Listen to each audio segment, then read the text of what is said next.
in the news, but now we've come back to buying. Yeah.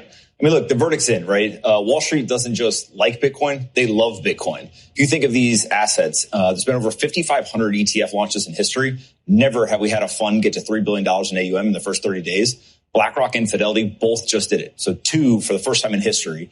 And then if you look at Bitwise and 21 Shares, ARK, they're both going to hit $1 billion this year or this week. And so now you have 4 funds that are going to hit $1 billion of inflows.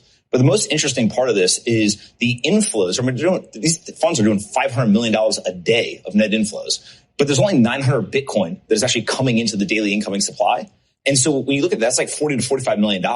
There's 12.5x more demand for Bitcoin than what's being produced on a daily basis. So how much of this do you think is being generated by the ETFs themselves? Well, I mean, you just measure the actual net inflows, right? And so you can just see there is way more buying pressure. So you're saying $3 billion for BlackRock.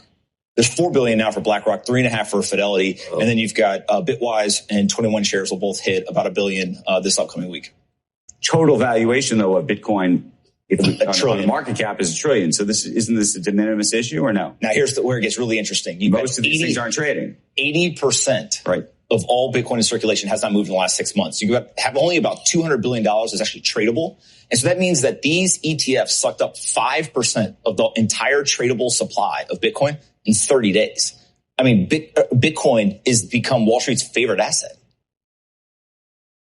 What were you going to say, Joe? I can tell you. I'm not going to say. 5% doesn't sound like a lot.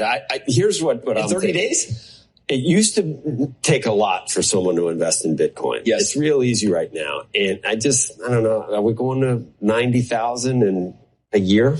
That'd be too weird. People don't double their money by buying an ETF in a year. So I think it might be a currency that you can use because it's going to stay at 47,000.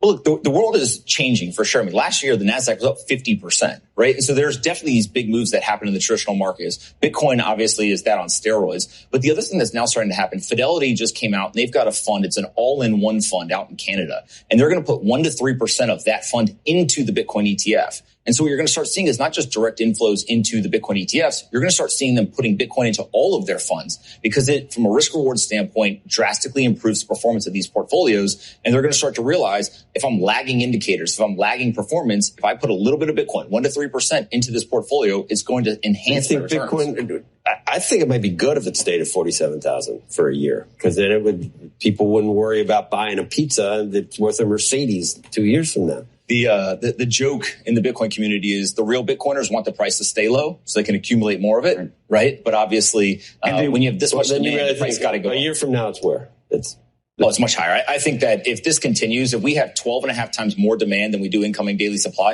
and remember the halving is coming, so we're going to go from 900 Bitcoin to 450 Bitcoin a day.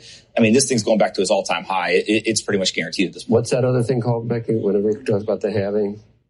You know, where we all go up to heaven and something. Someone's left behind. The rapture? The rapture. Halving is like the rapture to you really hardcore. Let me ask you this. You're a bull. You're an owner. What's the thing you worry about? The thing you're wrong about? Yeah, I think the biggest thing is it's not so much right or wrong as much as it is like the return of this asset is going to dampen over time just as it gets larger and as the holder base changes. One of the things that hasn't happened in the Bitcoin community previously is things like rebalancing.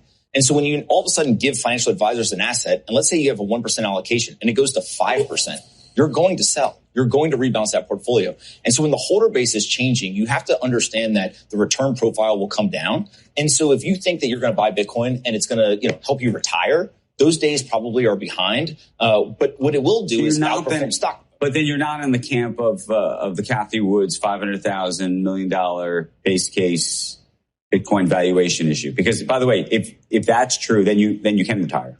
Yeah, I mean, look, it depends on the timeline, right? So if you're saying it's going to go from 50,000 to 500,000, which is 10x, and that's going to happen over the next 10 years. Yeah, I think she thinks that that's what's going to happen. That's not that crazy, right? I mean, again, NASDAQ was up 50% last year. I'm not saying NASDAQ's going to go up 50% every year, but we live in a world where it has completely lost all ties to reality because we are printing an enormous amount of money. The interest payment on the debt is $1 trillion.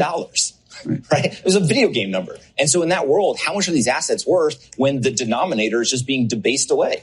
They're going to be worth a lot more. You can just start putting zeros on the end of the values of these assets. Anthony Pompliano. Pom, thank you, sir. Absolutely. Thank you, guys. Appreciate it.